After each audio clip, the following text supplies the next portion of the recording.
did, in effect, Rwanda occur? You had, at the time, the UN Security Council sitting in 1994 while the killing fields unfolded. And you have Darfur with the precedent of Rwanda. And so this petition seeks to do two things.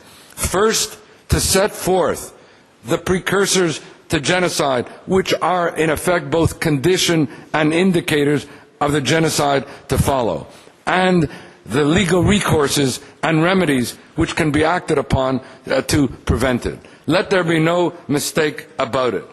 Iran has already started down the road to genocide.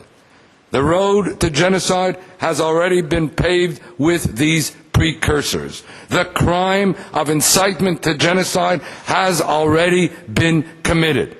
As Gregory Gordon said, one does not have to wait until the actual killing fields occur.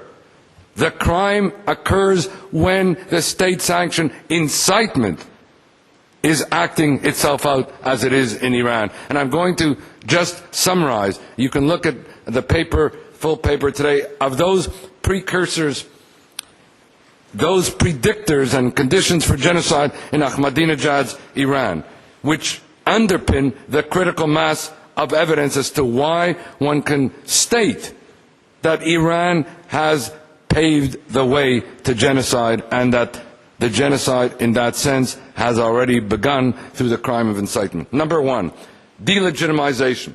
The first step, and here Gregory Stanton has pointed this out, the first step is to classify the other, the targeted state and its people, as illegitimate and unworthy of the universe of obligation of which Helen Fine spoke about. Let me just quote one statement from this phenomenon of delegitimization that comes from the Supreme Leader Ayatollah Ali Khamenei, and I quote, "What are you?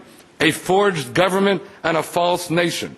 They gathered wicked people from all over the world and made them something called the Israeli nation. Is that a nation? All the malevolent and evil Jews have gathered there. Those Jews who went to Israel were malevolent, evil, greedy, thieves, and murderers." We're not talking about the Zionist regime, that euphemism, which itself is part of the use of euphemistic language. We are talking about the bold language of delegitimation, which takes us right into dehumanization. In other words, the next genocidal precursor is the dehumanization of Israelis and Jews through those biological metaphors of which I spoke. And the paper gives a list you can almost analogize with regard to Nazi use of metaphors and the use of metaphors of the Iranian regime, and you will see both in comparable contexts. The third is that of demonization. In other words, from moving from delegitimization to dehumanization, one goes to demonization. Under this paradigm, the would-be victims of genocide are portrayed as if they were inspirations of the devil. In that sense, dehumanization coupled with demonization accomplishes the dual, macabre purpose of making the would-be victim appear not only to be less human, but also to appear more threatening in a way that both together make it a warrant for genocide. The fourth precursor, of which I've already spoken and others have, is Holocaust denial.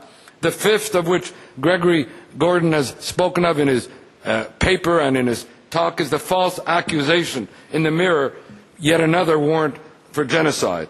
And you find here how genocidaires, as they did in Rwanda and as they are doing in Darfur, use this strategy to convince the receiver audience that if the diabolical and murderous other, quote-unquote, is not attacked, then they will fall victim to the other, thus casting their own genocidal action as if it were self-defense. What more macabre kind of incitement can you have? Which brings to the sixth one, and that is satanic Jews as enemies of humanity. Here too, replete in the brief are the references to the manner in which Jews are referred to as being enemies of humanity, enemies of Islam, people who, as he speaks of them as having, quote, no boundaries, limits, or taboos when it comes to killing human beings, that they are fighting a war against humanity. And then, again,